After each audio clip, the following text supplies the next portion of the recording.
All right. Well, welcome back to another episode of Waking the People with your wonderful and coming original host, Sir Chad E. Brochures. And I am accompanied by my handsome friend, Joshua Todd McClendon, which, by the way, he's better at saying his name than I am, but he is your patriot and a freaking Kraken. So, with that, Joshua, you want to take it away from here for a minute? Good evening, my fellow patriots, our loyal subscribers. Thank you for turning into another episode of Waking the People. Chad, you set a goal at the beginning of March, and we said that we wanted to try to be to 50 subscribers by the end of March. Now, we came really, really close to that. We're at 43, which is okay. So we're 7 short of our goal, but we're going to set a new goal for April, the end of April, to have 60 subscribers. So with that being said, if you have not subscribed, and you enjoyed Chad and I's episodes, please go over to our YouTube channel. I mean, there's links everywhere on my page and Chad's page. Hit that subscribe button. Help Chad and I stay relevant. Help support the channel. Help support the show. We greatly appreciate it. Yeah, it's been a week. You know, it took a little trip to our nation's capital. Yeah. I mean, it was a very eventful trip. For some reason, every time I go on any trip, it always seems like it's the biggest shit show in some way. I don't know, and that can be in a good way and a bad way. It's never a dull moment for some reason when I travel. Well, I will say that I am eager to find out how the hell that trip went. Overall, I've got a little bit of a teaser, but all that I really got was you drunk in an Uber. Yes. That's that and a little bit of some text or some message teasers, but that was all the equivalent of a prom date that doesn't show up. Okay, so I was pretty disappointed that I didn't get a whole lot out of that. All right, so with that, we have quite a few subjects we're going to go over. We've obviously got the DC venture that my man Joshua Todd McClendon has gone through. Also, we have the DC carjacking, not related to Joshua the Kraken Todd McClendon. We also have obviously the recap from that visit, which I just repeated myself. But why the hell not? It's been a long freaking day. It's the last day of the month. We've got a little bit of, well, we're going to get into some blockchain conversation as well a little bit later. We've got vaccine passports. We're not really going to talk too much about the Chauvin trial right now. I think we've got that well covered at the moment. What else we got? I got some rage conversations to have, but you guys have to follow us over to the main channel for that one. What else did we even put down? Oh, well. All right, let's just move on, man. We don't want to sit around and listen to me mumble and bumble. Jesus. We got the mileage tax. We'll probably throw some in there with the, with the additional increase in transportation. But so let's get the DC trip out of the way, Chad. Let me just spiel it here. So I'll give you kind of like a very, very fast snapshot. First of all, if you have never been to Washington, DC, I highly recommend going. Like, for me, it was just as an American citizen, right, born and raised in America, to be able to go to our nation's capital and see, the Lincoln Memorial, to see like Arlington Cemetery. I'm a really, really, really big JFK fan, a Kennedy fan, so I got to see like the Eternal Flame. I got to see Bobby's grave. Everywhere you look, there's something to see. The Pentagon's over there. The IRS, which isn't always the best place to visit, but nonetheless, not a whole lot of people rushing there for vacation. Okay. Exactly. But literally, it looks like ancient Rome. Like almost every building has columns, and they're Greek statues everywhere. It's an amazing place, but it's also a really big party city. And I did not know this going there. So our flight it was on Thursday. It was at 6 a.m. flight. Okay. So we had to be up at like 3 in the morning.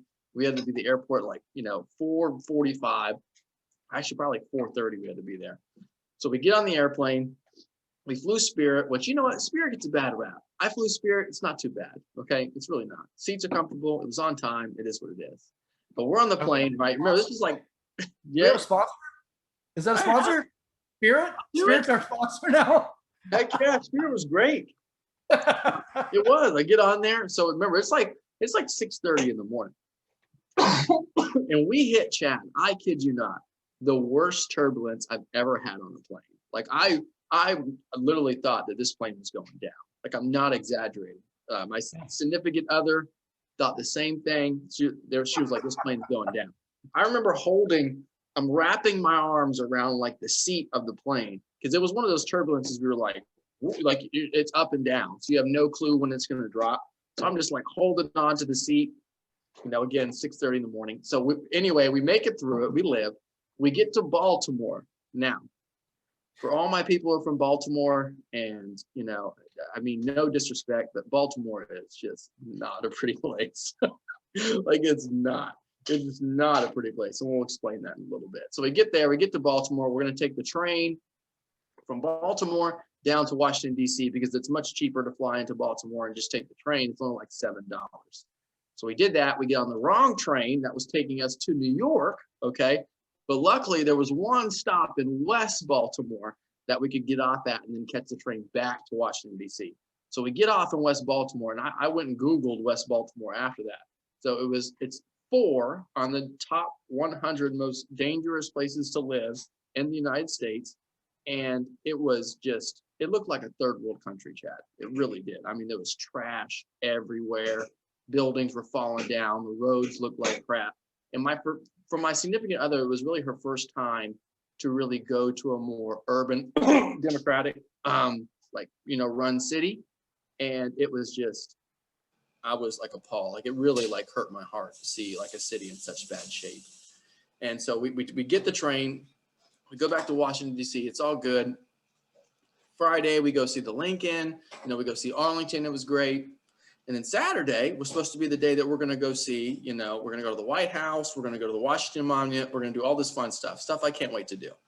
But before that, me and 5 others, so there was a group of 6, we went to this brunch place called Ambar. Okay, now I'm warning you, if you've never been to Ambar before and you go to Washington, D.C. because I said this, just be careful with the mimosas. Okay, be careful. So it's $50, all you can eat, all you can drink, bottomless mimosas. But this isn't like when you go over on Big Daddy's, like on Tampa Road, and you get, the mimosas. These things are strong. And all I remember drinking the mimosas at the brunch place and then waking up on the couch like at 6 p.m. Like, I'm not kidding. And I had this mask. Like I had this like a throwaway blue mask. I was like, how did I get this blue mask? And they're like, someone gave that to you. And I was like, did we even go to the White House? And they're like, yeah, we went to the White House. So apparently all out of the 6 people, the 3 who have never been there before all got like blacked out from the mimosas. Like all the newbies had no clue what they were walking into. And so I went to the White House. I was on the White House, the lawn. I went to the Washington Monument, but I have no recollection of it whatsoever. Which is, I got mixed reviews when I told that to people. Like some people were kind of like they gave me that look, and then some people were like laughing my ass off, like I am, because I've lived most of my life by one philosophy, and that it's short, so you better have fun in between. And I wasn't driving, took Uber, like Chad said, being a responsible adult, wasn't causing a ruckus, just having a good time. But yeah, it was a great trip. Highly recommend going. And it was fun. But everything is expensive as hell. I'll tell you that, expensive. If you get a beer, it's like $9 anywhere in DC. By the way, Joshua, you're going to appreciate how good of a friend I am by what I'm about to do. Oh, gosh. Oh, yeah. Oh, gosh, indeed. All right. This is going to be for the Facebook world. Just let Danielle know, although she will have her face covered. Yeah. This is going to be it, baby. I'm showing it. You ready for this? It's not too bad. All right, here we go. Let me flip it over here. Give me just a second. I got to get. Just cut it off before the singing. Just the me. Just show them the me part. Just show them that. Really? Come on. People are going to love all of it. All right, we're going to screen share now, baby. Here we go. Now we got it. Y'all can see some screen sharing. Here you go, here, Facebook world. Here, I am so technologically savvy. Here we go. This is Joshua having fun. Oh, look at him. Looking like he's straight out of American Psycho. What's going on? McClendon Aw. 2024? No? Yeah. I already Look got a at this. couple They're having a voters. good time. Yep, you can't hear him because Papa Bear sucks at this. Let's see. Whoever put my glasses on me did a horrible job. You did. There we go. Here we go. Let's get the full audio. Let's do it. There it is. Yeah, there's my boy. There's the Joshua. That's the mask they gave me, the one I was talking about. I have the one that Danielle has on, but I was like, how did I get this mask? All right. The We're whole going trip looked like that, ladies and gentlemen. It was a great time. We did a lot of walking, a lot of eating, a lot of drinking. I highly recommend it. Like, I think we're gonna try to go back next year. It was so much fun. But the atmosphere, I'm telling you, there were military and police on every single freaking corner. Like everywhere you walk down, it's very militarized. Yeah, I said we're going to see that in the next. I'm going to show a video here in just a minute to give people an idea about something else. But once we finish up the visiting DC from the Joshua McClendon experience, which we could do that as our man on the street, right? Yeah. We can call it that. Why not? Sounds good to me. All right. So the overall experience, I know I didn't really communicate with you a whole lot. You did promise you were going to get some video for us, so I hope that you lived up to that promise. We got some really good pictures. We got some videos, right? We got some videos. It was hard. So I have this weird thing. I tried, Danielle has a much better phone than I do. So she takes all the pictures. She got some really good photos. But as far as like videoing around the military, around the police, they really don't like it. Like if you walked down, the wrong way, Chad, they would turn you around. You have to have your mask on at all times. And me and Danielle were the only ones not wearing masks. And you should have seen some of the looks we got. I mean, walking down the street. So like, well, they also have the federal mandate, right? If you're on federal property, you have to have your mask on. According to Biden, I can't remember. I just signed that. We're going to go do a photo op with everybody with their mask off because rules for thee, but not for me. Oh wait, I was supposed to finish that, Biden. Son of a bitch. Look at me. You know, I can't even get it together anymore. I get all fired up. You know, it's because of these masks. I've been wearing them. I've been breathing in my own breath here for a bit, realizing that I actually don't have bad breath. Yeah, this is the time. That is true. It's a good checker. It is a good checker. Yeah, it's an immediate breath check, you know, and you're like, oh, this is nice. And it's not because I put a little bit of lavender on it either. Okay. Because little does everybody know that the brochure's breath is quite pleasant. I woke up like this.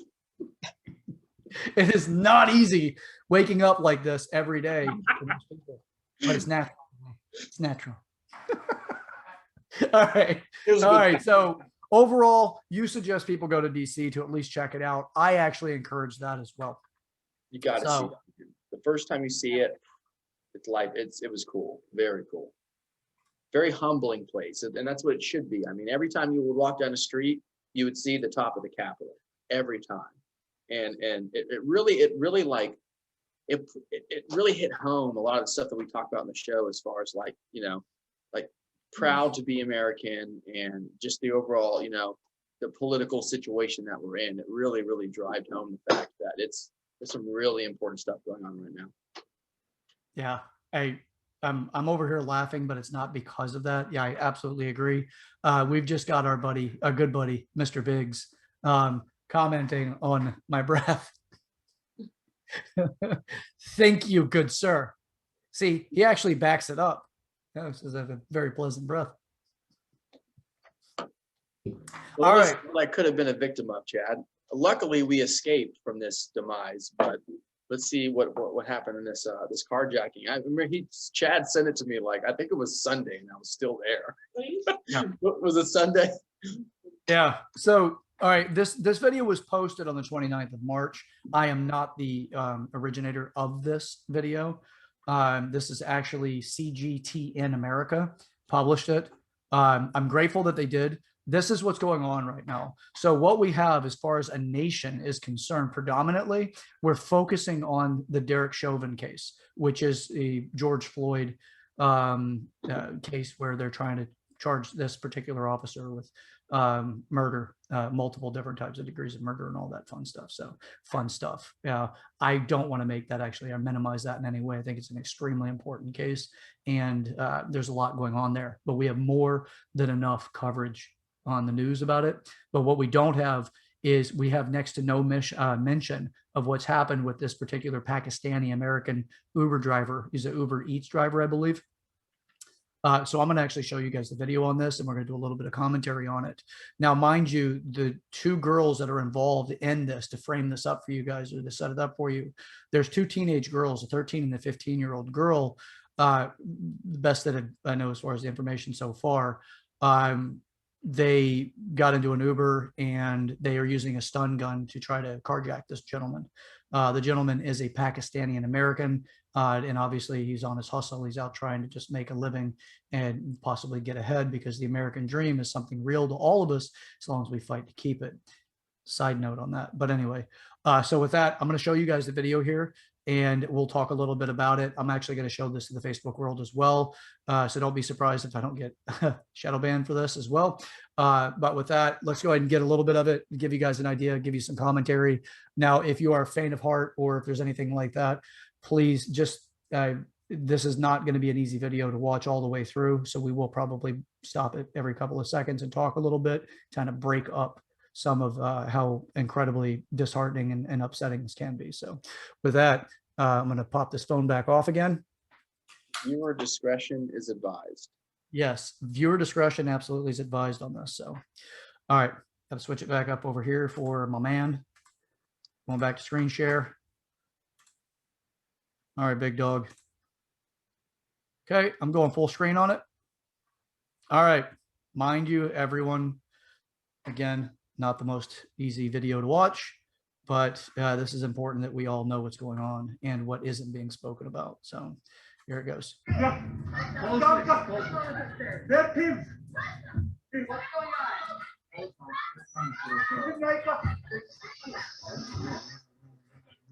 Who's filming? Oh, in case you guys aren't aware, so what's going on here is there's a bystander that came up with their phone and just started recording. I'm pretty sure it's their phone. Almost everybody's recording on that now.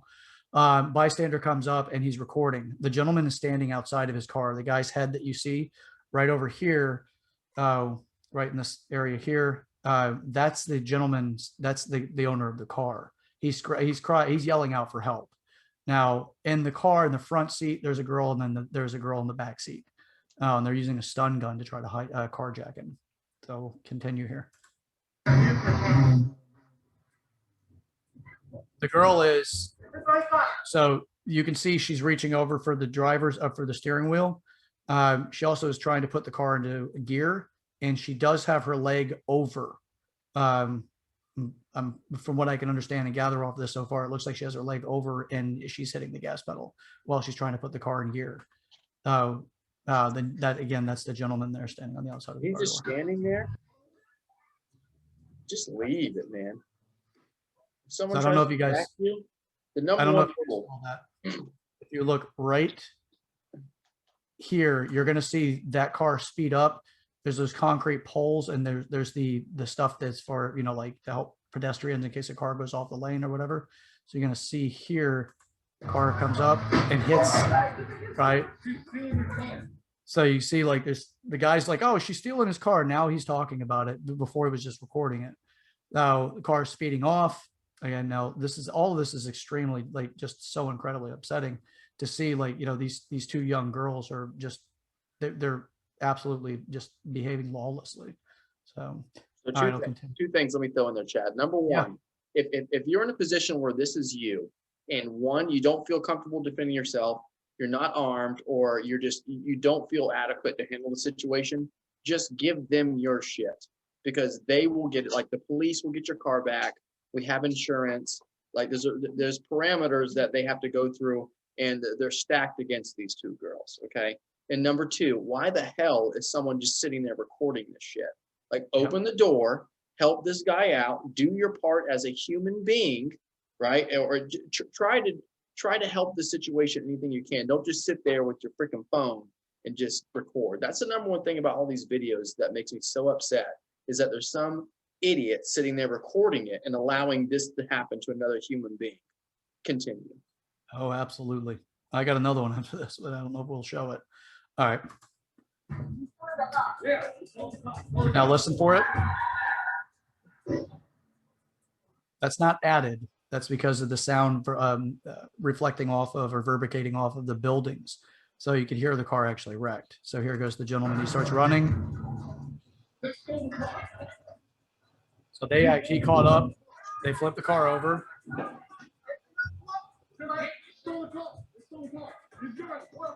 So that should be the National Guard that's still stationed in DC. The girls they were climbing out of the car. So the one in the pink shirt there, she's one of them that's an alleged suspect in this. You can see the gentleman is 66 years old. He's a father of 3. He's emigrated to the U.S. to build a better life for his family, and says that's coming from his niece. But that girl there in the pink, and then the other one's in the gray shirt, you could just see her back walking away. Now listen very carefully to what you hear the girl saying. Now to the left, again, if you've got a weak stomach or anything, to the left, that's actually that's where the guy is, that the owner of the vehicle. So you can see he's kind of blurred out there on the bottom.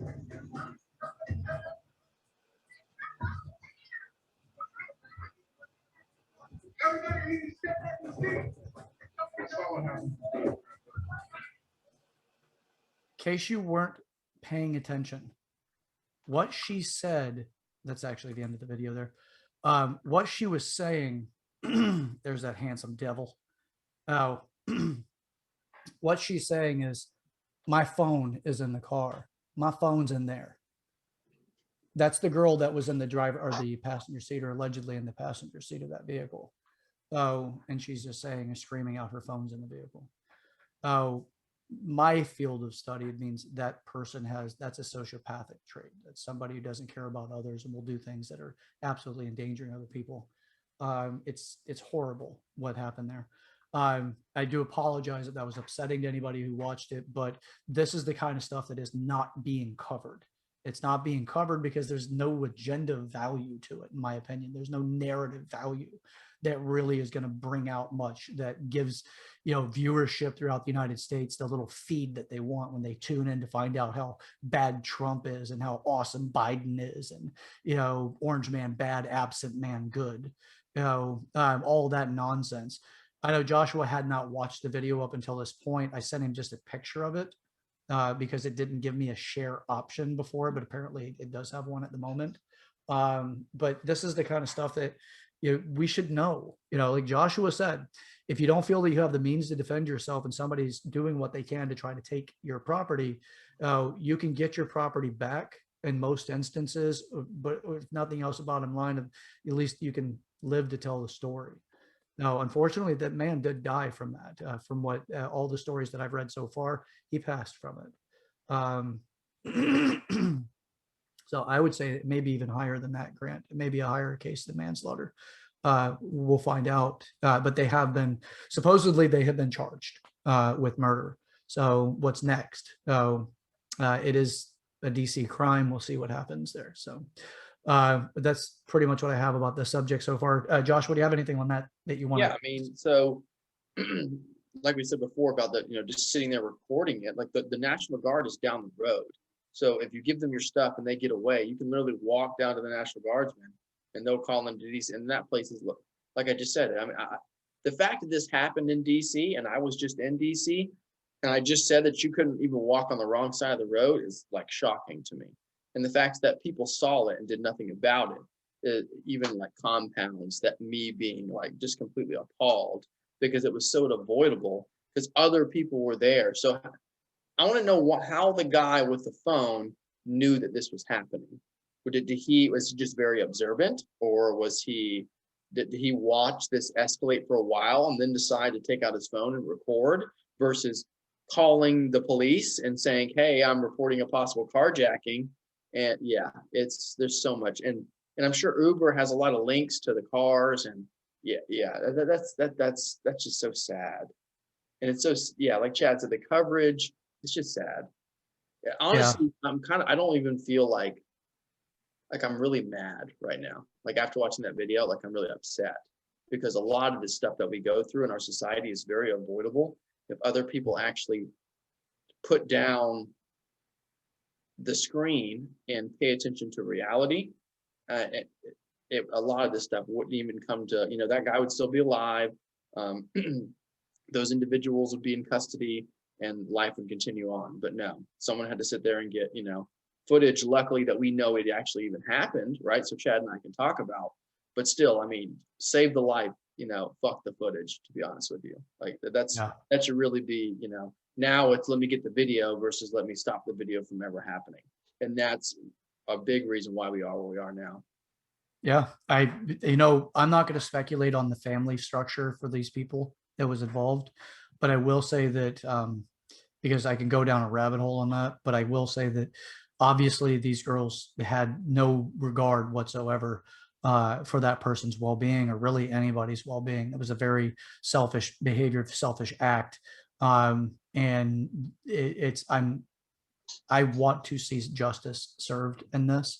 Unfortunately, a lot of these things are not getting quite the penalties that they're deserving of in certain situations, depending on where they're being tried. So with that, I don't have a whole lot else I'd like to say about it. I will say that there is one other thing that I'll tease to, but we'll talk a little bit more later on in the episode about this, about the Asian hate crimes that are on the rise and how this definitely looks like it's being used as a political weapon to continue or to build onto another narrative.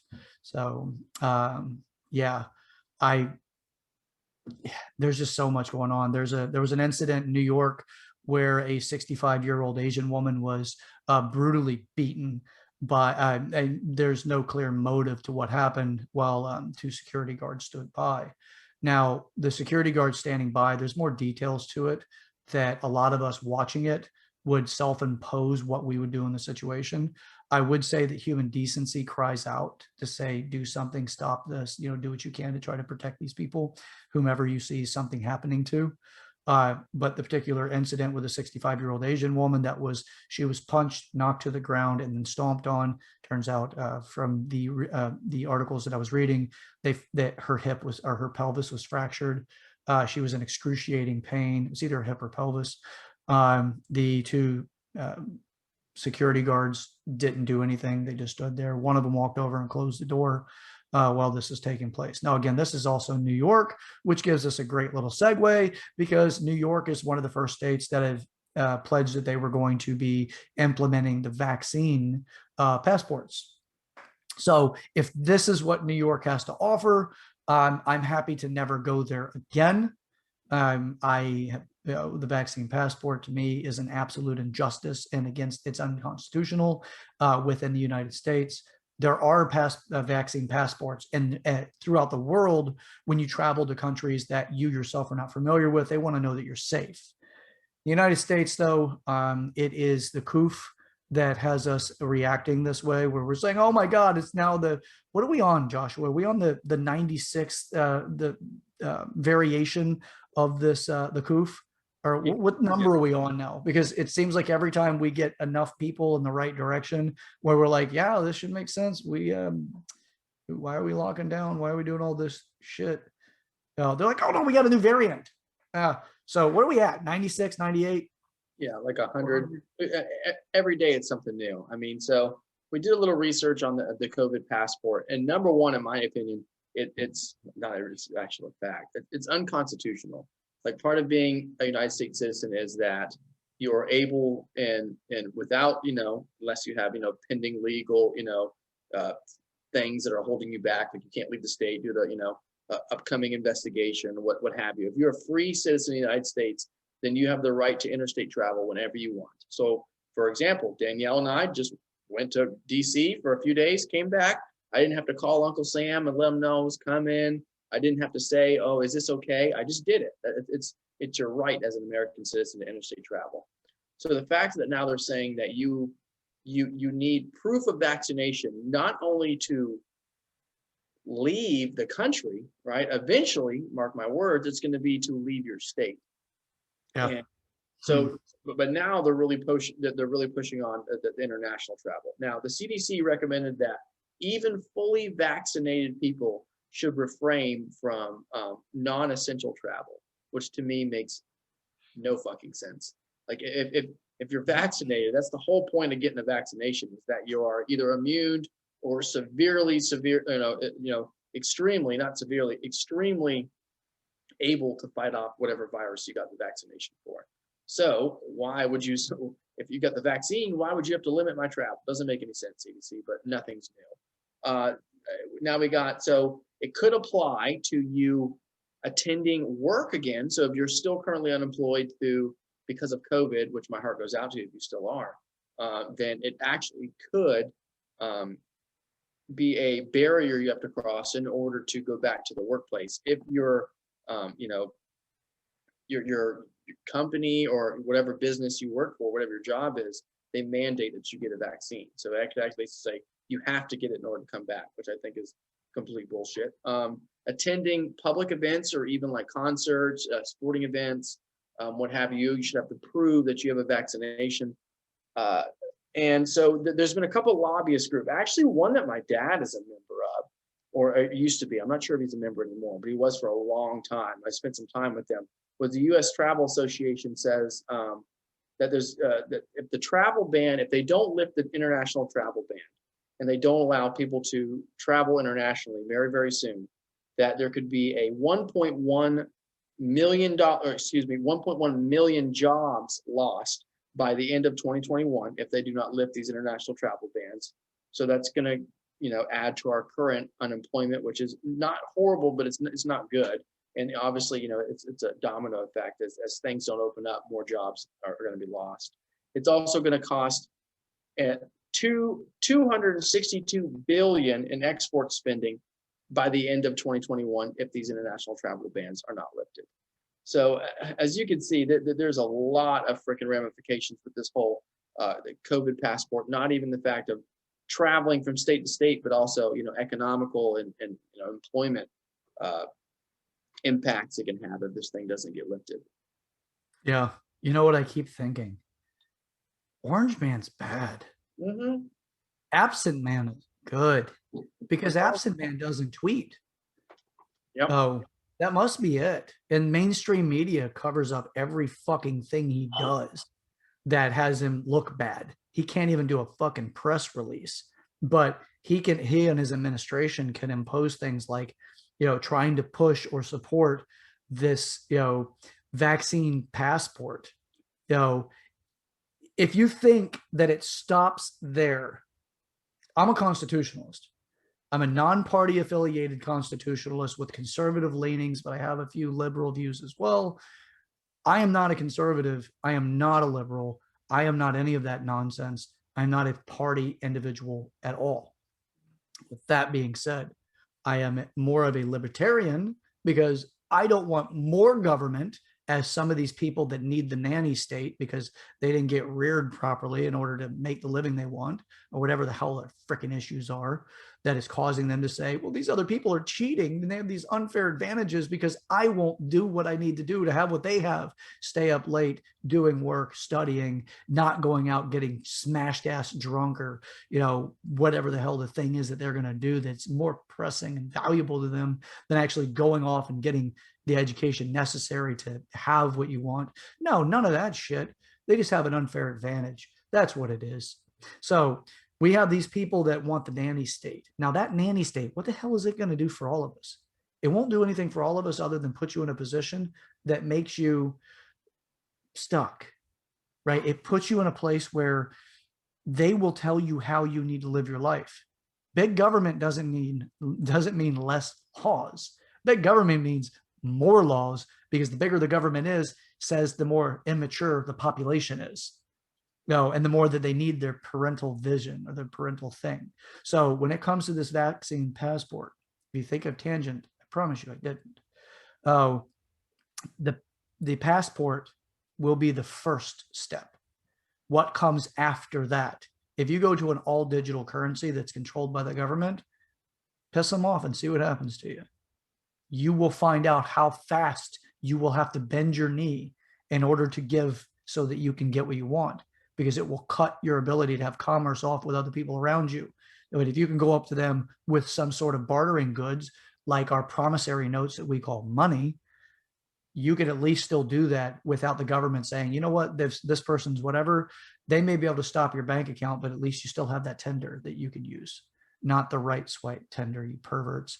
I mean, the stuff you use for exchange of goods used to be called tender, and it still can be, and it still is in certain circles. Now with that, if they add your money to that, they add your social scores to things. If they integrate your life into these passport systems, once they have the architecture built, they can put whatever they want on it. You walk into a store and it just greens check marks you, says you're good, you've had your vaccine. Once that's established, it can go through every aspect of your life, because it's just a change the subject matter and then transpose the new thing on. Doesn't matter what it is, but you've already set it in place. It's in motion. Once it's in motion, good luck reversing it, especially when it's expected in other businesses. Capitalistic America is doing what they can to try to get a competitive edge over their competition by encouraging more customers or following of their business. So they're likely going to jump on it pretty quick if they think it's going to be good for their profits. Do not let that be the element that gives you credibility over this. Am I saying that anybody who's watching this can be the person who says, I'm not going to participate with it, so I'm going to cross my arms and it's not going to happen? It's not really how this works. The way it's going to work is really bringing up public awareness and making sure that we are reaching out to our representatives and telling them by no means will we participate in this. Governor DeSantis, how wonderful this particular person is for the state of Florida, and how Florida has become the United States and other states have turned into Venezuela and other socialist nightmares, or communist nightmares in some states. He was in Harvard today. He was down the road from us today. He was at Harvard University. For all you teachers there, I mean, you had to say, I had to put something in for DeSantis. So just the education system in Florida alone, DeSantis has done so much. I mean, he bumped up the starting base salary to a teacher in Florida to $50,000. He just gave bonuses to it was like $1,000 for principal for every principal in the state of Florida and in the public county schools. Teachers are going to get a bonus at the end of the year now. I mean, he's really done some really good stuff, guys. So, but with the midterm elections coming up in 2022, let's think a little bit let's do some critical thinking here before we start voting with our emotions. But anyway, continue. Absolutely. And we're actually going to be dropping Facebook Live here in just a minute, but I'm going to finish up with this. DeSantis is absolutely awesome. I'm not a fanboy of DeSantis. I respect him. I respect what he's done for our state. If you don't respect what he's done for the state, just take a quick little vacation to one of the states that's locked down still. Try taking a vacation to California or over to New York and see how well the states are doing versus Florida. Our predominant economic value, one of our dominant ones, if it's not the most predominant, is tourism. We do not have people coming from every state in the country still, and Florida's economy is doing well. Bumping. The beaches were bumping today, man. I saw some videos. My friend sent me some videos of the beaches. Man, right now we are bumping with spring breakers. If you want to go see what a city's like without Ron DeSantis or a state, go to Baltimore. I just witnessed it. Like, going from Baltimore to here was like going from a third world country to what a state or a city or any section of the United States should look like this. But really, I mean, it's clean, like, the things are running well. Yeah, we have problems, but we're working on them. Like, it's night and day if you go from like a Texas versus a Michigan. It really is night and day. Yeah, it absolutely is something that you can still travel, go do it before you need these damn passports. Push back as much as you can. The passports, again, we're dealing with something that has 0.6 for most demographics, and that's I'm referring to the fatality rate. As far as the actual death count, we're hearing like 500,000 people, But if you go into vital statistics for the nation, you'll find out that that made room. So it changed a lot of death certificates over. So just do your damn research. Don't take my word for it. I'm just some dastardly good looking bastard on the other side of this video that's just trying to get you all excited about doing some fucking research. So get off your ass, do a little bit of that, find out for yourself. You know what? I'm a big fan of reading Rainbow. If you remember that from back in the day, it's like, take a look. It's in a book, Reading Rainbow. You know, don't take my word for it. Yeah. Let's get out there and do a little bit of research. Don't take it again. Don't take our word for it. Do some research. We read, we research, try it out. So I got a rant, Dad. You started a rant. I got a rant. hey, So well, hey, here's the rant. Hold on to it because we got to drop Facebook. Unfortunately, guys, gals, you cool, freaking awesome patriots, you're gonna need to come on over to the channel to catch Joshua's rant, because I can see right now he's borderline chewing on his lip. Like, yeah. All right. So, and I don't mean in some sort of scandalous way. I mean that in a, he's ready. He wants to talk about this, but we do have to drop out. So with that, let's go. So like, all right, rant time, baby. Think of it like this. Here's my big thing about COVID, and here, like the angle they went with. So the CDC has done nothing but pump out things that you shouldn't do, right? Make sure, that you should do, right? Wear a mask, stay indoors, don't go to work, stay 6 feet from one another. If we look at the actual information about the people who get COVID-19 and pass away, they're all diabetes, hypertension. A lot of it is lifestyle conditions that have given you this. Type 2 diabetes, not type 1, type 2 diabetes. If the CDC really wanted to save lives, why isn't there, every time I turn on my television set, the importance of exercising, the importance of dieting, the importance of prerequisites, so to speak, that you could do to prevent yourself from even being worried about a certain condition like this, barring the fact that you were born with a, either you were born with a condition, and you have no choice in the matter. But the vast majority of people who have passed away on this have either been elderly or they've been in that kind of lifestyle, high risk category, whether it be family history of heart disease, diabetes. If they really wanted to save people's lives, why haven't they pumped out the information that can actually prevent you from catching this disease and getting sick because you've built your immune system through exercise, healthy diet, healthy living? But no, every time we turn on the fucking TV, all you see is McDonald's, all you see is soda, all you see is beer, all you'll see is the money makers. So now we can't be worried about lives that are being lost due to lifestyle conditions that you've created for yourself. But don't worry about pumping the sugar that's killing, hundreds of thousands of people every year. Don't worry about pumping alcohol that's killing hundreds of thousands of people every year. If they wanted to limit the loss of life, guys, they could, but it doesn't fit their agenda. We could stop car accidents, just make every speed limit 30 miles an hour and just make it, hey, you can't go faster than that.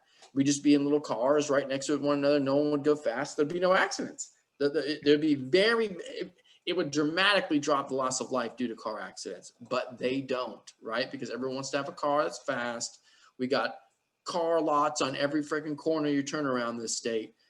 That's money. So they're picking and choosing when it's relevant, the fact that they feed you this information to be afraid, versus if you were living a healthy life, which you should be, and you can talk to Chad and I about that after the show, just comment and we'll help you out and get you right. But you wouldn't be as nervous about stuff like this. I mean, I haven't gotten the flu shot in years, knock on wood, never gotten the flu, but it's because I hydrate, I exercise, I take care of myself. I try to eat the best I can. And I'm not at risk for stuff like this based on my choices in my life. Mm-hmm. To echo that, I have had the flu twice in my life that I can recall. Once in my adolescence, once in my, I got the swine flu in 2009. Is it? And the swine flu in 2009 was, I'm sweating, but I feel cold or a little chilly. Not that even was cold. it. A little chilly.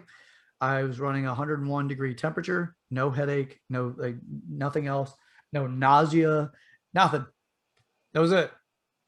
Um, to mandate that people have a vaccine or they can't travel, they can't do things.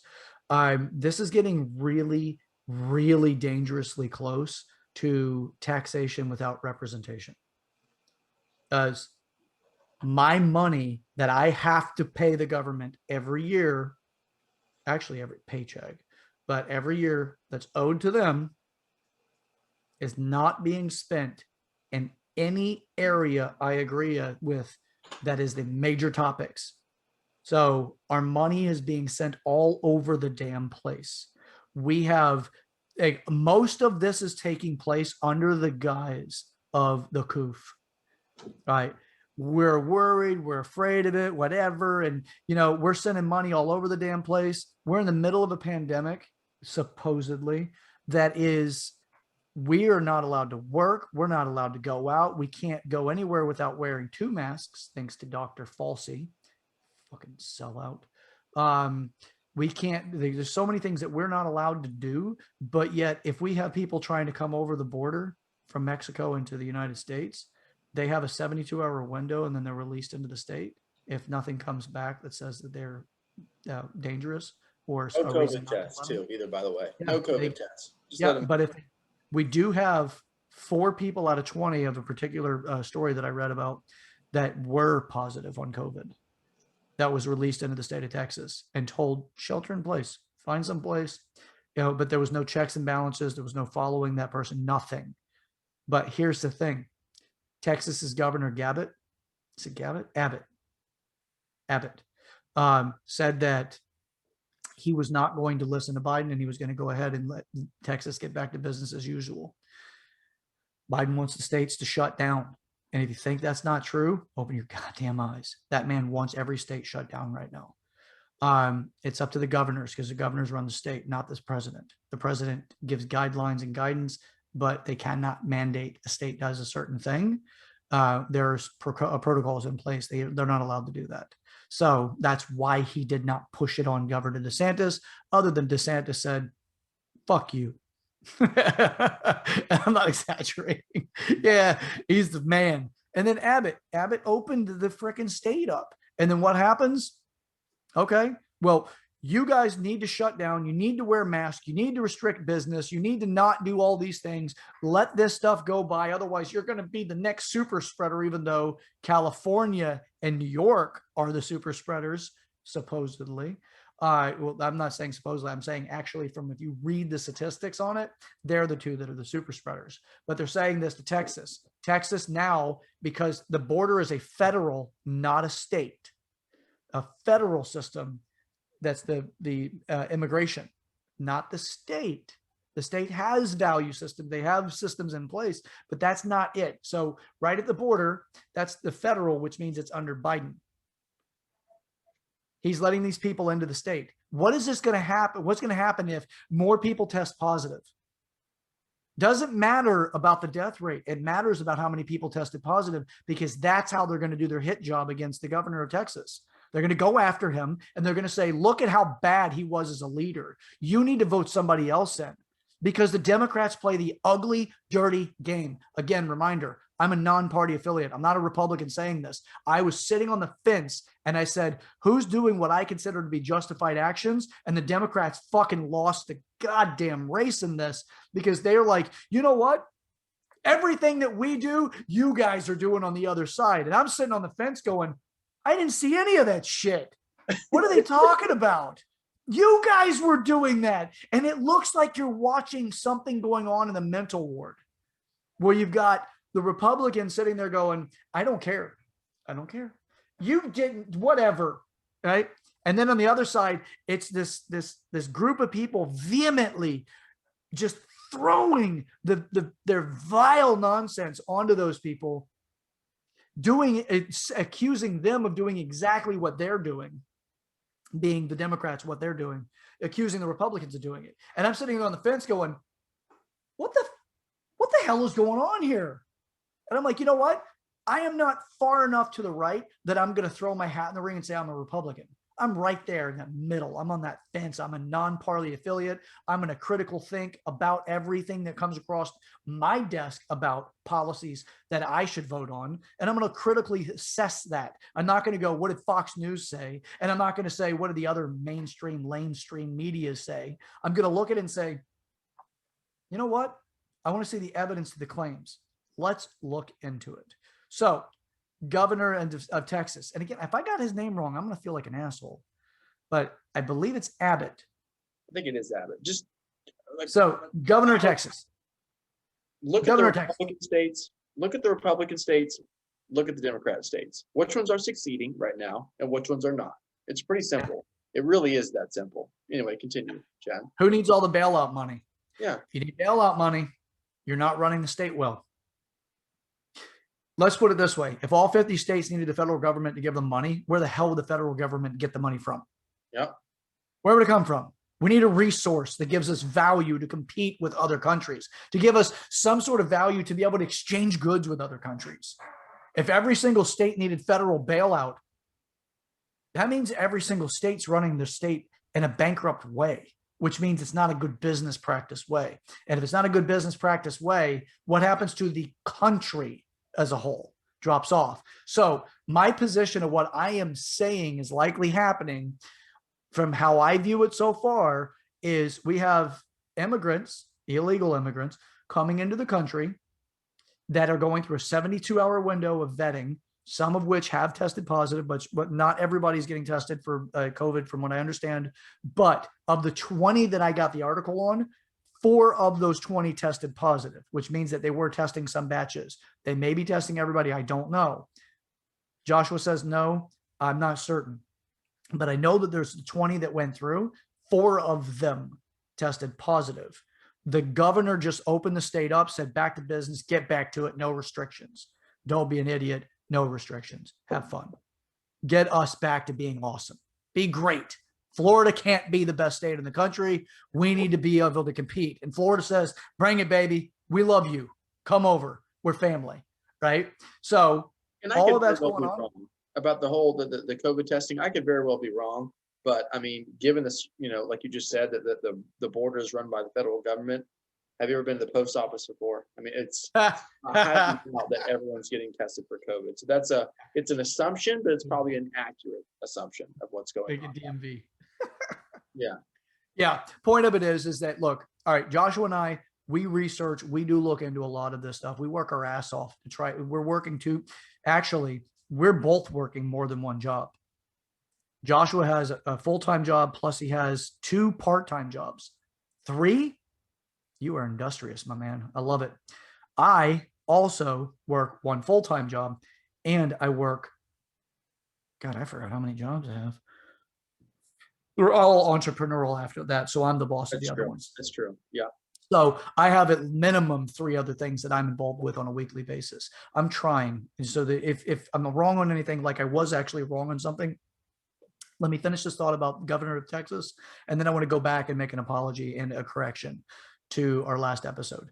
So with that, wouldn't it look like the governor of Texas is doing a bad job if the population starts to see a significant spike in COVID cases and the news does not report that that's because of who's crossing the border that test positive, not from the citizenship of Texas, but from the immigrants coming over?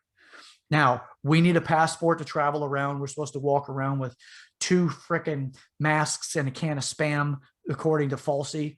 Oh, we got to do all of these things. We need to have a passport, a vaccine passport, in order to just go do normal things according to the way that they want it, that they're proposing this thing.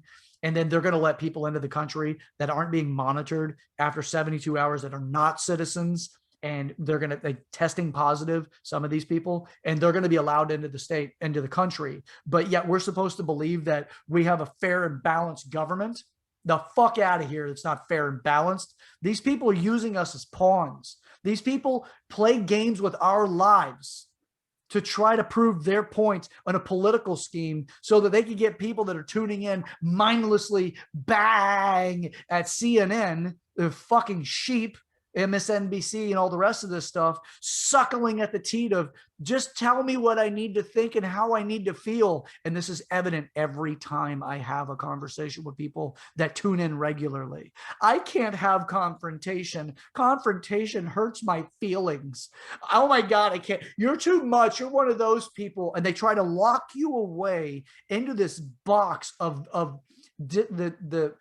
the banished person. You were scarlet letter. I'm not allowed to interact with you. You're banished from these people by saying you're a Trumper.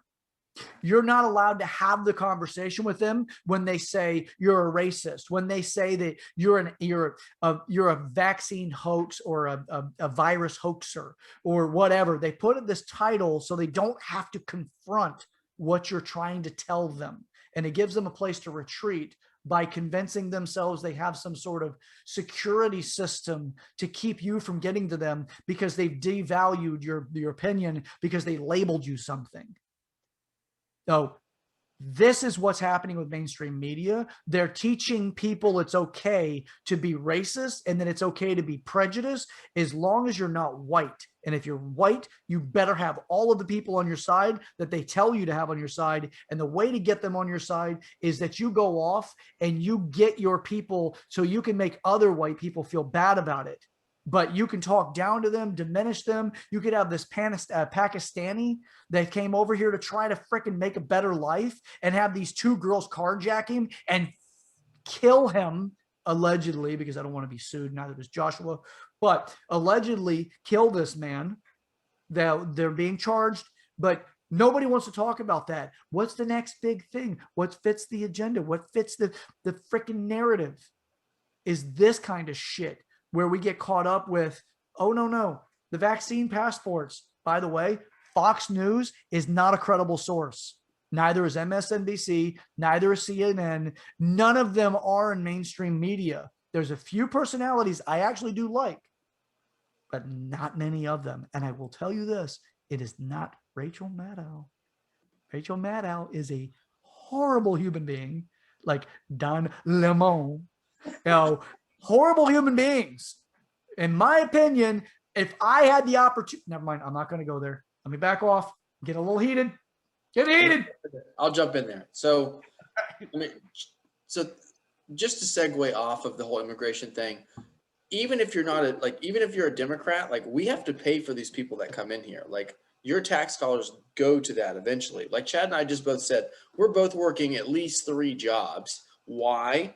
Because we're trying to maintain the life that we had pre-COVID, right? And if that requires us working 3, 4, 5 jobs, we're going to do what it takes to make sure that we make our bottom line and we continue to progress and try to, go towards that American dream.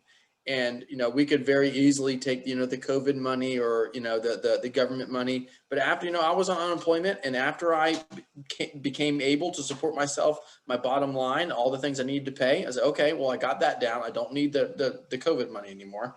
Now I can get more jobs. Actually, I want to add another job. I want to have 4 jobs. It's always better to have more than one income. But eventually we're going to have to pay for these people in some way, shape, or form, taxpayers. And you were talking about the government controlling things. And for all my investors out there, if you're not really sure what crypto is all about, I have a very, very short topic about crypto. And remember, crypto is really, really based on, it's actually becoming part of the show now, Chad, actually. It's very much based on decentralization. So, and what that means is that there's not a controlling entity that looks over that particular, whether it's a currency, whether it's a commodity, whether it's an altcoin, whatever it may be. There's no controlling body other than the individuals that participate. So, for example, Bitcoin is, it's a cryptocurrency, right? It's a decentralized currency that no one has control over. Ethereum, which is actually decentralized internet, which sounds amazing. Imagine not having to go to Fox to find your information. Imagine not going to NBC and find your information. Imagine going to the internet and you get the fucking right answer every time. There is no, this is wrong, this is conspiracy. It's right. And it's right because there's thousands and thousands and thousands of computers checking it every millisecond to make sure that it's right. So with that being said, crypto just doesn't stop there. So there's actually a couple cryptos that are being created that are actually decentralized social media. So no more Facebook, no more YouTube telling you what you can and can't post, no more Instagram saying this is too vulgar, because it's let's be honest, people, Instagram is porn now. I mean, it's one shade away from being porn. But there's decentralized Uber, right? Imagine getting in an Uber. If I'm an Uber driver, we just talked about this, this poor soul that was involved in this incident in DC who was an Uber worker. And we know that Uber, because I'm actually signed up to be a driver. I've never done it, but I kind of want to. I want to get, it's just another income. But, Uber takes a large percentage of whatever you make driving. And it's really dependent upon Uber paying you based on what they think it costs. So just imagine being just decentralized Uber to where, hey, this is my car and this is how much I want to charge and this is how much I'm going to get because it's not controlled by anyone else other than me. Sounds beautiful, right? And so it would just be capitalism at its best. Okay, you want to charge $50 a ride? Well, I'm going to charge $20 a ride. So more people are going to ride me and no one can control it but me because it's decentralized. So the beauty of cryptocurrencies for all my investor listeners is endless. So do your research. This is for entertainment purposes only, but that's all some facts right there. Whew, I had to let that one out. Crypto is becoming a much more enticing investment than in years past. And with, talking about Uber, another topic we have today is this possible mileage tax that they could include in this new infrastructure bill. And I don't think people really grasp what that means.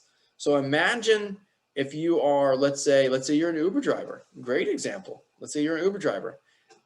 Not only do you have to pay for the wear and tear on your car, right? Just from use, because that's your asset that you're using to make the money. You have to pay for the gas, which is also increasing in price. So that's an additional expense. Imagine having to pay the government based on the miles you drive every year. It's crazy. It makes no sense. You're getting screwed on so many different levels. Now, I know that we're trying to use this bill to push more towards green energy and more towards electric vehicles, which, trust me, as an investor, all of my stuff is in electric vehicles. I am a giant electric vehicle fan. I love the idea of it. I love the technology behind it. I love all the avenues that it can bring up. I really am. I'm heavily invested in the electronic vehicle industry, but not a lot of them are that affordable. I mean, the cheapest Tesla is around, it's what I got it written down, $38,190. So, I mean, that's an expensive car for everybody. I mean, cars are depreciating assets. The moment you drive a car off the lot, you're losing money. It doesn't appreciate, it depreciates, right? So for me to spend $38,000 on a car, that's a pretty expensive depreciating asset. So the moment that electric vehicles become cheaper, which they will, then this is going to be a whole different story. Because the reason right now, like I use Tesla as an example, but like I'm heavily invested in this company called NIO, and it's a kind of like a new Tesla or a new company that's coming up with electric vehicles. And once these companies get bigger and they're able to produce more, they can, build more factories. That's really the big case with Tesla, because Elon definitely wants to make Teslas more affordable. But the problem is right now the production based on his factories that he has really can't meet that price point. So once they get bigger, then we might see some cars that are much more, affordable in the 20s, maybe 15,000, kind of used. And then I'm on board, baby. But yeah, and this is the case with a lot of these kind of bills that mainly the Democrats push through, not 100%, but mainly there's a lot of good thrown in there, but they give you the little shit that you don't see. So imagine I own a pool business. Imagine I own a trucking company. Imagine I own a lawn service. Imagine I own anything that has to do with gasoline and driving. Your expenses are going to go up. Not only based on, like I just said, with gasoline prices, but also the fact that you're going to be taxed on how much you drive. Makes no sense. No sense whatsoever. Yeah, for the people that may not necessarily be fully grasping it yet, if you're running your own business, and most likely if you're running your own business, you've already got this down as soon as you hear it. But for the people that don't, there are tax write-offs that you get if you run your own business, and you can do a specific write-off on how many miles you drive, because that takes into consideration wear and tear on your vehicle, price of gasoline, things like that, in order for you to do your job, whatever that is required. So that's on the positive side whenever it comes to tax write-offs for your business. And a tax write-off reduces how much money you need to pay the government and or how much money they need to pay you back of your own money, depending on how you have it set up and all the rest of that fun stuff. So this is talking about the gasoline tax is how we've actually been pulling money from, like, so if you have a particular thing that you need to keep up in your community, roads need to be kept up in the community. How do we get money for roads? Well, they use a gasoline tax in order to accumulate the money for the county to take care of the roads and for the state to take care of them, from the government to take care of them. Now they want to put a mileage tax because electric cars are becoming more and more prevalent. We're getting more of them, which means there's going to be less gas paid. And the way they're justifying this, or trying to justify it, is by saying, well, by the way, they're not going to get rid of the gas tax. What they're going to do is they're going to add a mileage tax. So if you drive a gasoline vehicle, you're going to get taxed twice. Once on your gas, once is going to be on your mileage. So how many miles you drive.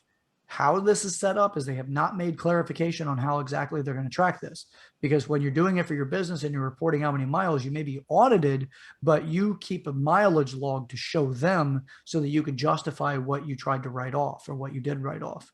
On this, the only way they'd be able to do it is if you have to take your vehicle to be inspected and they record the mileage. Then that would have to end up being either a quarterly or an annually thing, probably annually, but set up in the birth month or something like that, so that's not everybody at one time. They will likely do it that way, which means you can't get away from it. You can't mislead it. If you drive a gasoline engine, you're paying two different taxes for the same thing. It's all being taxed for roadways by what they say. But again, if you drive a gasoline, you're going to have two things working against you, versus if you're driving electric, you just get the mileage credit or the mileage tax. If you switch over to electric is not yet a fully proven system for automobiles, although it looks really salient. It is not fully proven yet because it has not been to market long enough to give us enough confidence long term that it is a viable solution, from everything it takes to make the vehicle, to maintaining the vehicle, to keeping healthy fuel cells so you get more mileage out of it, all that fun stuff. Those things aren't proven yet, and we know they diminish over time. But with a combustion engine, we've had it long enough, we have a better understanding of it. You're being incentivized to buy electric instead of a combustion because you're now going to be taxed twice. You may not notice it right away. You may never notice it. Nobody's ever pointed it out. You're going to pay taxes on your gas. You're going to pay taxes on your mileage. It's double taxation for one reason. Double taxation to work on the roads. It does not make sense that anybody who's being double taxed should be double taxed, but they will be with this new move. There is no exception that's been written in yet that we've been privileged to seeing. Again, we are researching this stuff. So, but if you, one of the viewers out there, see something that we haven't, send it over to us. We're going to, and we will provide you with an email address in the very near future where to send this stuff to. So with that, if you're not aware of what's happening, become aware. This is waking the people for a reason. We're waking up per episode. What you see is, this is episode 15 in our series. You are watching us wake up. We're researching, we're learning more, we're continuing. We were pretty awake before this started, but now we're getting deeper into it and seeing some of the folly of our ways and things like that. So I can get to my apology and my correction. And I almost, not to cut you off, I almost bet that they're going to change that whole mileage write-off in taxes. If you give the government a green light to tax you more, especially if you're a small business owner, because right now we know that this administration is not very small business pro. No. I almost bet that whole mileage write-off will either be diminished, if not taken away completely, because of this. Yeah. This new administration, or this administration, is pro big business, and it tells you, it lies to you that it's for the people. Anyway, all right. So now I can get to my correction followed by an apology. So on the last episode, Joshua and I talked about, I had stated that citizens could not get fully automatic weapons. They were extremely rare. The difference between a semi-automatic weapon and a fully automatic weapon is the difference between the AR-15 being an armor light, is the manufacturer rifle, and an assault rifle is the fact that an assault rifle can go to fully automatic. An armor light does not go to fully automatic unless it has been tampered with, which takes a lot. It's not easy to do. Some people will argue with that, but I'm going to tell you that they're not manufactured to do that. That's actually government regulations. Citizenship is not allowed to have a fully automatic weapon unless they get through the proper channels, and it takes quite a bit to do that. But you don't need to necessarily be a significantly special person to get it, but you have to go through a lot of permitting and background checks before you can actually get one. I personally do not know anyone other than gun dealers themselves that have fully automatic anything. Yeah, semi-automatic as far as it goes. It's called a class 3 fire. It's called a class 3 firearms license, and you have to go through like extensive background checks. Like the federal government will investigate you. Like I know a couple people have one, and like they've asked their neighbors about like your habits at home and what you seem like as a person. Like they'll call your work. Like they do a lot of like it's called a class 3. And Chad's correct. Most people who have it are arms dealers, and they actually sell guns for a living, so they can sell those automatic weapons. So you can get it, but it's extremely difficult, and they don't just give it to anybody. Extremely difficult. So that's my retraction, and that is that before I said that it was something that it's impossible to do or you just don't have it. It just takes a lot, and by the time you're done with it, it begs the question, was it worth it? Oh, with that, the semi-automatic means one pull of the trigger, one bullet. Just to make sure we're really clear, that has not changed. One pull, one bullet. That's what semi-automatic means. I put a post out on some of my social media recently that said, if you believe AR means assault rifle, and you're in a conversation with somebody and that's your position and they're telling you you're wrong, get out of that conversation because you're going to embarrass yourself. You've been misinformed. And it's true. AR does not mean assault rifle. It means armor light. Now, firing ratios. A semi-automatic means one pull, one bullet, one pull, one bullet, one pull, one bullet. Fully automatic means one pull and the bullets keep going. That's fully automatic. You're not buying that when you go to the gun store unless you have a class 3 firearms license, and that is, again, very hard to get. So retraction's done. The statements have been made. I hope that this is wronged or has righted the wrongs that I have put upon all of our viewers. So with that, I am done with that segment. Joshua, shall we move on? Yeah, I mean, so, and also like single action weapons are normally much more accurate than semi-auto. So the fact that they try to narrow down what fire rate a weapon does is kind of really irrelevant. If you give someone who's really good at shooting a single action weapon, they're actually going to be much better with it than a semi or definitely a full auto. Full auto has zero accuracy whatsoever. That's why they changed the M16 from a full auto to a 3-round blast, because it was just so hard to control. But a little plug. So one of my friends, one of my associates that I know, he works for the NRA. So he gave me this cup, which is freaking awesome, and I love it. But it's an Orca brand. So for all my Yeti lovers out there, apparently Yeti refused to make the cups for the NRA. And if you don't know what the NRA is, it is not controversial whatsoever. It actually protects a constitutional right for all American citizens that haven't committed a felony or don't fall within that qualifications to own a firearm.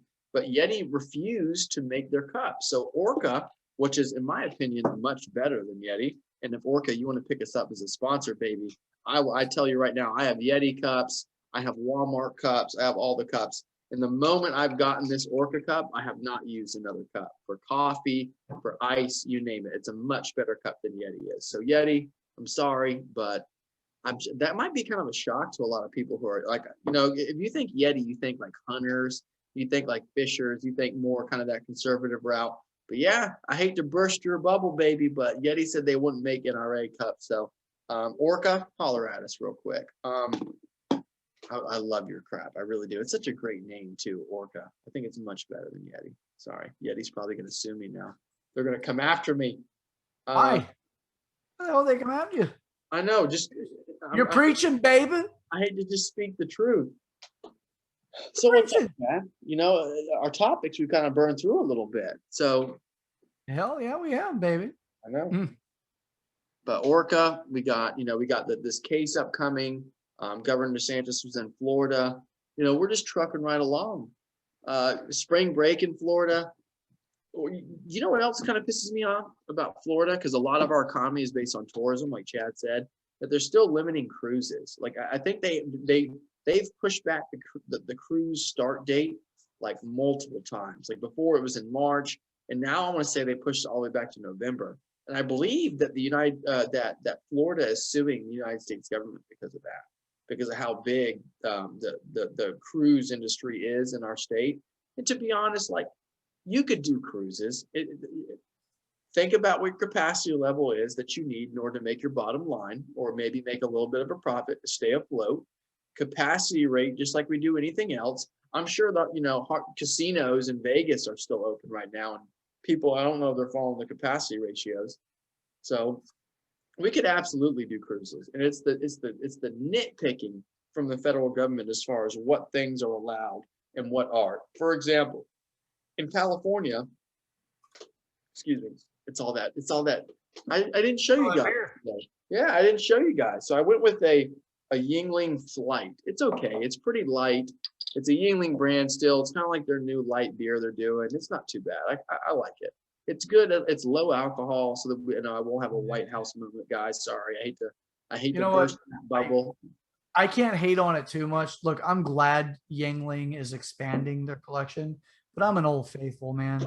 I go with, I'm not even a lager guy. I like the black and tans. I like them a little more stouty. That's what I'm doing tonight. I went with an old faithful. I went with a lager to prime it. So a regular ass lager. Yingling, pay us, mother. You can just pay us in beer. We're good with that. For now, we'll get somebody in recovery to run the boards and do all of our editing and shit. This is you fighting the urge, baby. All right. So maybe we'll just use some corn pop. No, corn pop actually is not in recovery, by the way. He's done with that. He says he's no quitter. Corn pop, where'd he go? He's still here, man. He's just not talking much. I don't know. I don't get it. I told him he can talk all he wants. I like his opinions. He damn near took Biden out whenever he was a young man. But whatever, man. Well, I'm not getting into it right now. But let's just say he's a little sensitive about what's going on with the Derek Chauvin case, and his opinion will surprise a lot of people because it's not the mainstream narrative. Go figure, right? With our show. He's always trying to stir up some controversy, man, that corn pop. Yeah, no, but I appreciate it. Yeah. Oh, yeah. You have to let him have his day, but it's the nitpicking of industries. It's like we're allowing certain things to take place that we're not allowing other things, other industries to pop up that they could very much easily, control just as well. Go to the airport, go to, my example was that in California, there was a video surfacing probably about a year ago of a local restaurant owner who the California told her that she needed to shut down because she didn't meet her capacity requirements, or she didn't have the necessary space to perform business. So she opened up a whole patio section. She invested more money in her business to open a patio section because that would meet her requirements to open up, and they still denied her. But across the street, they allowed Hollywood to set up outside tinning and tables for a movie they were filming down the road. So a small business owner can't open up, but big Hollywood can and do the exact same thing. And that goes back to the crew, it goes back to all of the situation that we're in right now, this this political war that we're living through, and it really is. I mean, they're nitpicking. They're not allowing certain industries to push forward more than others, and eventually we're going to have to come to some kind of resolution that says, listen, when is this COVID thing going to be done? It's 2038, and there's still a new strand, and I'm still wearing a mask. You know, like eventually we're going to have to come to terms that we got to let this bad boy set sail and say, you know, it is what it is. I mean, and another great thing about Florida is we have crushed this vaccination thing. If you really, if anyone who's a DeSantis hater and the first thing they say to me is that, oh, his COVID handling situation was horrible, go look at the statistics. Don't even talk to me. Like, go look at them. Like, the United States alone is crushing the vaccination rate. There are dozens of countries who have yet to do one shot, one vaccination in their whole country.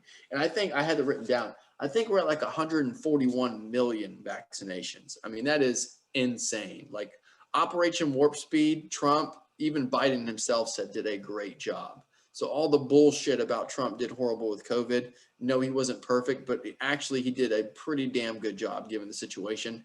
And now we are reaping the benefits of that. I felt good. You know, gotta let it out from Chad. I'm so sick of this, you know, media generated narrative that they're trying to push that's just not reality. And it's like, well, we wanted perfection, but perfection's not it's not possible. You can't be perfect at everything.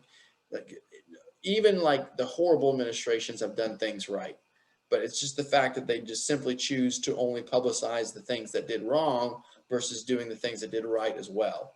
And now with Biden, it's just, okay, well, at least we're not Trump.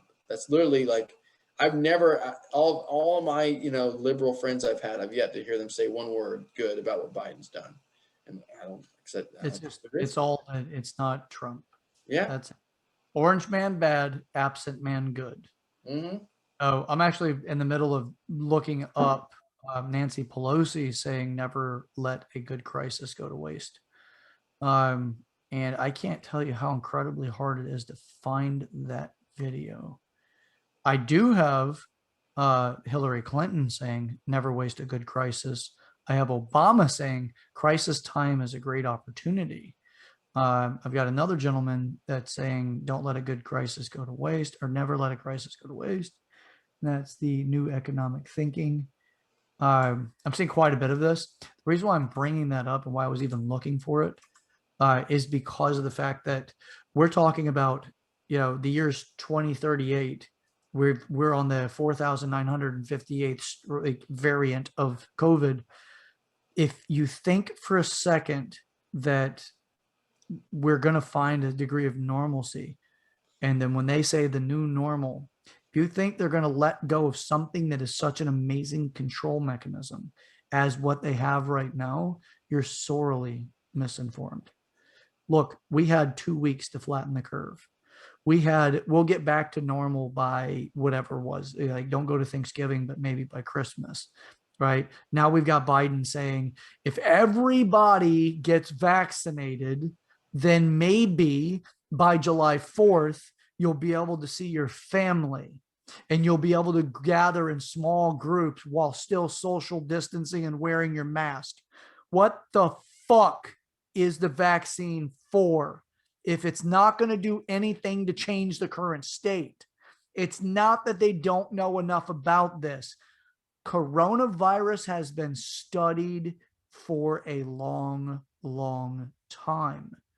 This is just a new variant to it. That's the 19th variant of what they're saying. Like, this is the 19th strain of COVID-19, or of COVID. That's why it's called 19.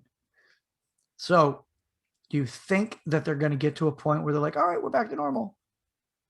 If you think that, you need to turn the news off and just start watching, look around you, use critical thinking. Oh, you got to do that stuff. If you don't, you're going to continue. Like, we've made a parody statement. It's the year is 2038. I'm now wearing a box of masks. Falsy. You just have the box on your head. Yeah. Like, and it's a big box. It's one of the ones with a bunch of little boxes in it, and all those are just strapped around with a belt. So, and pseudo Dr. Falsey, who's the breaks his Hippocratic oath, oh, is he's alive by being a vat and he's a head in a vat. Survived as if he's on Futurama with one of the previous presidents and people of important past, talking away while his grandkids going around looking like he's already 90 years old, freaking telling everybody, you need to wear your mask. Bill Gates is over there trying to pump vaccines into everybody, although I'm not going to say his little Mr. Rogers outfit. I'm not gonna lie, I almost bought a hazmat suit when this thing was kicking off. For some reason, I felt the need to watch the movie Contagion the day that they shut things down. I wanted to do a little research to make sure I knew what I was getting into. So serious, I'm not kidding. It was horrible. It was a bad movie. I'm not kidding. I was like, let's just watch Contagion again. It's been a minute. I went on Amazon. You could buy one for like $230. This, hazmat so you can just walk around in. But yeah, like, 2038, we're gonna have boxes on our heads. We're gonna be in some bubble. Danielle's just gonna push me down the road to go to work. Just I'll see you when you get home. Yeah, we'll have like a little bike. Booning out the fucking the pools for these rich elitists. Like, you broke the handle of the door, you bastard. An inside joke. You don't have to explain it, Joshua. All right. So, all right.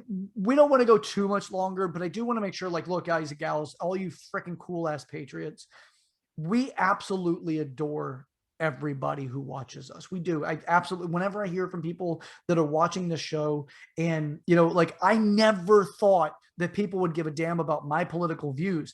As a matter of fact, one of my best friends for over 20 years told me that if I ever got involved with politics, I would get my ass handed to me, that I would be horrible at it.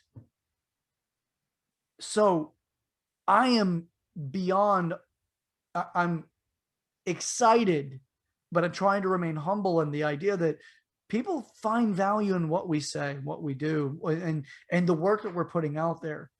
We're doing this because, you know what? It would be freaking great if we could quit our jobs and do this all the time.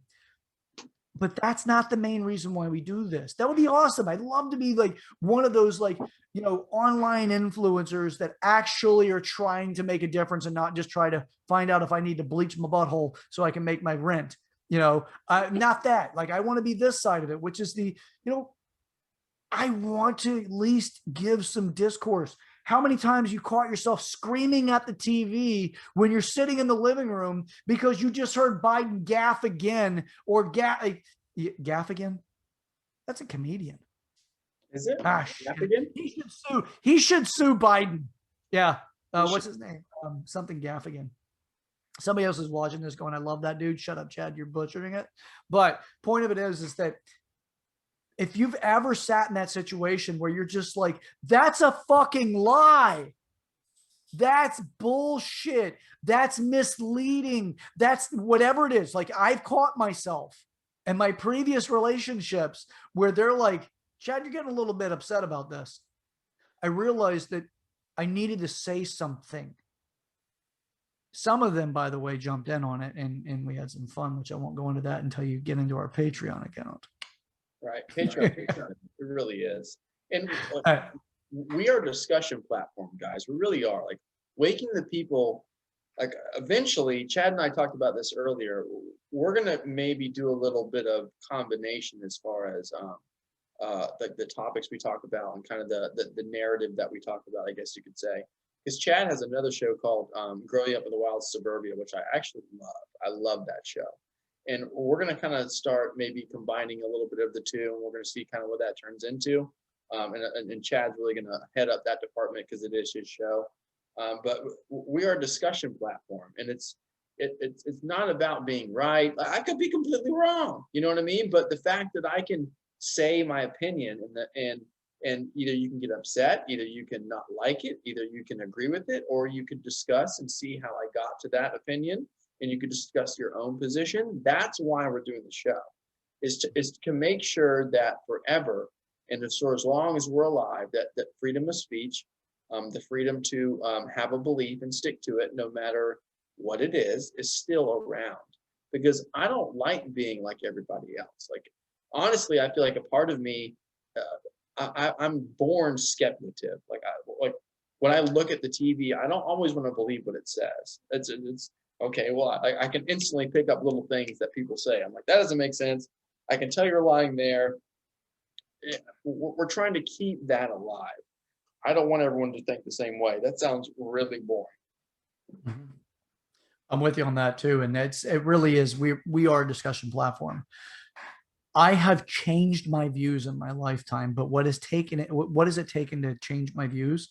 Providing the evidence necessary for me to understand it. I am skeptical by nature. I'm the second to youngest out of 6 boys. I'm skeptical by nature. I was raised to be skeptical because if I wasn't, I was getting my ass kicked or getting made fun of. So from a very young age, I've only ever looked at life through this skeptic. Well, not only ever. This is one of the elements that have helped create who I am. Looked at life skeptically. Am I right about everything I say? At the moment, I'm trying to do the best interpretation of what I think to what I say so that I keep myself as congruent and as much as integrity as I can be so that you can understand where I'm at. I want to understand where you are, but unfortunately, we're speaking into a camera and it's just Joshua and I going back and forth. We do get your feedback. We appreciate that when we get it. It does not fall on deaf ears. It's actually very interesting and exciting to hear that other people find any value in what we do, let alone that we are part of the discourse at some point in time in their life. That being said, we are people, we're humans, we're looking into things, we're researching. We are sifting through the same sea of disinformation as everybody else. And we're trying to find the right and the most accurate information. Some of that stuff resonates with us by just looking at it going, that's not what I've seen, but I heard differently. But that is what I see. I saw something different than what I've heard. That's what turned me over to make me vote for the very first time in my life for Trump, because CNN, you're welcome, world. And thank you, CNN, for being a bunch of goddamn liars. Anyway, my opinion, whatever. So as far as that goes, we appreciate all of you. If you do want to get a little bit deeper into something that's a little less humor driven by me and a little bit more driven by psychology and developmental psych and or developmental elements about life, 8 areas of maturity, different things like that. You can go over to my channel, Growing Up in the Wilds of Suburbia. You will find it on YouTube. You can subscribe there. I do enjoy that kind of conversation as well. It's taken a back seat as we've pushed to really get traction with this particular show, as well as satisfying our daily urge to talk about what we're seeing and not just sit back and, have the inner dialogue. We want to have the outer dialogue. So if you want to switch over to check it out, subscribe to it, leave comments. I am encouraging Joshua as we kind of balance out our lives a little bit more with this, that him and I also go over to that channel and do a little bit more in the developmental areas as well. But if you do want, check it out. But for the time being, I personally am incredibly grateful that all of you have joined in. I also know that this particular episode, I wasn't as funny as, let's just face it, when you see something like what happened to that Pakistani gentleman, it goes beyond hurting my heart. It actually infuriates me. There's more than that. I just don't want to riddle the show with a lot of that ugly, violent stuff, although it's happening, and I don't want us to be desensitized to it, and I don't want us to be blind to it. It's happening out there. It is not what the media tells you, but people are being hurt, and they're being hurt because there are groups of people that believe they can get away with whatever they want.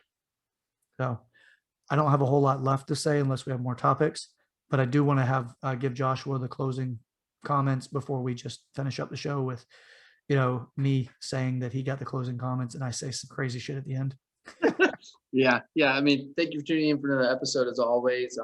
I really enjoy the show. I want to start taking more viewer feedback. Like I really want to hear what most of our subscribers have to think. And as I said in the beginning, we have a goal to reach 60 subscribers by the end of April. And 60 may not sound like a lot to some of you because you see people who have hundreds of thousands.